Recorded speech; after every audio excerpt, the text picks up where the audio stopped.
wassalamu ala asyrafil anbiya wal mursalin Sayyidina wa maulana Muhammadin wa ala alihi wa sahbihi ajma'in. Amma ba'd. Yang saya hormati ibu-ibu KPM Desa Kebon-Turi yang saat ini sudah hadir.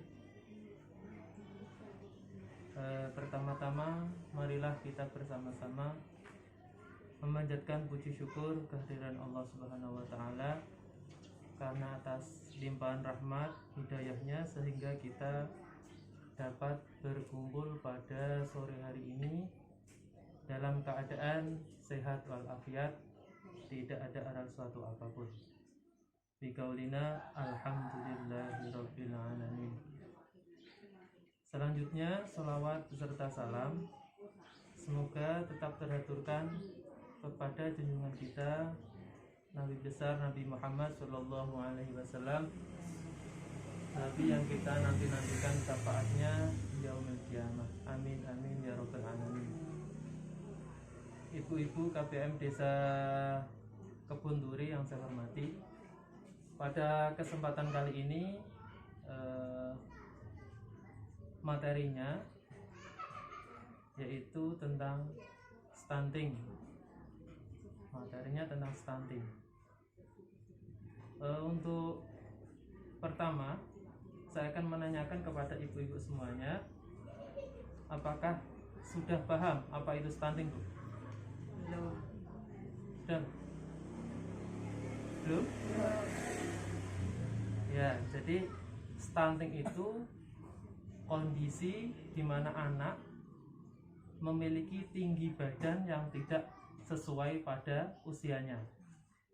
Contohnya semisal umur 2 tahun tapi pertumbuhannya itu masih seperti bayi 1 tahun, gak podo karo kancane, itu yang dinamakan stunting.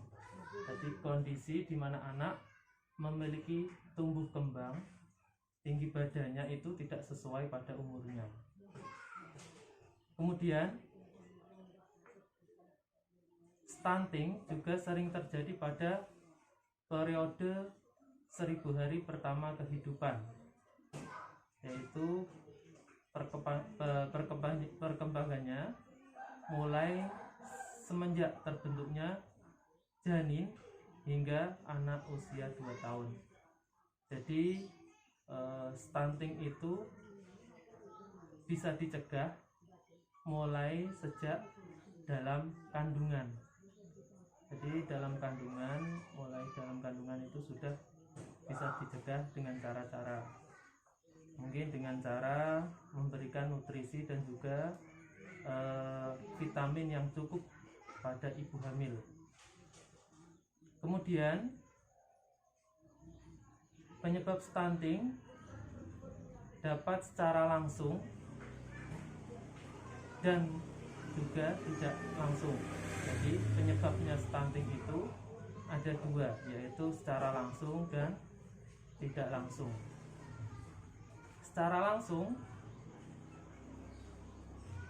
stunting itu seperti asupan gizi pada anak yang dapat dilihat dengan cara memantau pertumbuhan dan perkembangan di posyandu.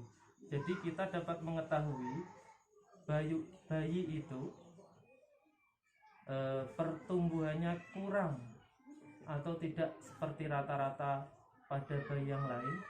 Kita dapat memantaunya melalui pertemuan di posyandu. Untuk di Desa Kebon-Turi, posyandunya masih jalan atau tidak, Bu? Masih ya. Nah itu biasanya 1 bulan sekali. Selain itu juga bisa dikarenakan diare. Jadi sakit perut yang berkepanjangan. Biasanya nek cara mriki niku sakit disebut unteten, cacingen, dan juga infeksi saluran pernapasan. Itu penyebab langsung stunting, yaitu kurangnya asupan gizi. Jadi bocah wis lahir tapi gizinya kurang, jadi perkembangannya gak iso koyo kancane. Dan yang kedua, penyebab tidak langsung. Penyebab tidak langsung yaitu kurang pemberian simulasi atau rangsangan. Tadi sudah saya jelaskan. Jadi stunting itu dapat dicegah itu mulai dari dalam kandungan. Jadi dalam kandungan itu juga ada simulasinya atau rangsangannya. Biasanya dilus-lus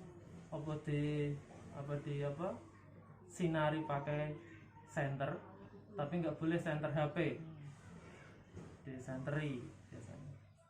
Kemudian dampak dari stunting itu pertumbuhan fisik dan juga perkembangan otaknya itu kurang.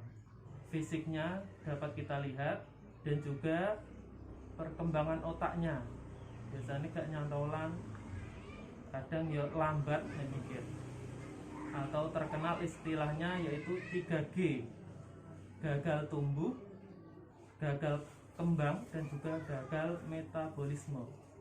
Gagal tumbuh yaitu kondisi tubuhnya tadi, kemudian gagal kembang, fisiknya mengalami kelambatan, kemudian yaitu gagal metabolisme, yaitu kelainan medis yang mempengaruhi sel tubuh anak. Kemudian cara mencegahnya supaya tidak terjadinya stunting. Yang pertama yaitu cara mencegahnya, orang tua atau masyarakat dapat memanfaatkan potensi yang ada. Contohnya keluarganya di rumah tangga itu suaminya mendukung, kemudian ayah ibunya juga mendukung supaya perkembangan si janin itu berkembang dengan baik. Pola pikir dari ibu hamil itu tidak tertekan kalau di rumah masyarakat. Kemudian yang nomor 2, stunting dapat dicegah dengan memberikan makanan yang bergizi. Contohnya yang ada di sekitar kita bisa kita beri mungkin buah, kates yang ada di sekitar rumah, mungkin juga ada ubi-ubian juga bisa yang sifatnya makanan itu mengandung gizi dan juga protein dan juga vitamin. Kemudian untuk menangani anak stunting, jadi tadi itu mencegah supaya tidak terjadinya stunting. Kalau sekarang bagaimana cara menangani anak yang stunting? Jadi kalau menangani anak yang stunting itu, ketika terdapat salah satu anggota keluarga dan lingkungan tidak boleh mengolok-olok, ora oleh ngenyek, oh bocah pun teten, enggak boleh. Jadi ini merasa dikucilkan nanti. Yang kedua, pastikan akses layanan kesehatan. Jadi semisal peran kita sebagai KPM khususnya itu kita bisa memanfaatkan KIS kita. Jadi seumpama di keluarga kita kok atau tetangga kita ada yang mengalami stunting, kita dukung, ojo diolok-olok, dan kemudian kita suruh ya periksa di posyandu atau di bidan supaya perkembangan dari si bayi itu dapat diketahui secara bertahap. Nah, itu kurang lebihnya yang bisa saya sampaikan mengenai stunting. Baik, apabila ada kurang lebihnya saya mohon maaf. Saya akhir sekian. Assalamualaikum warahmatullahi wabarakatuh.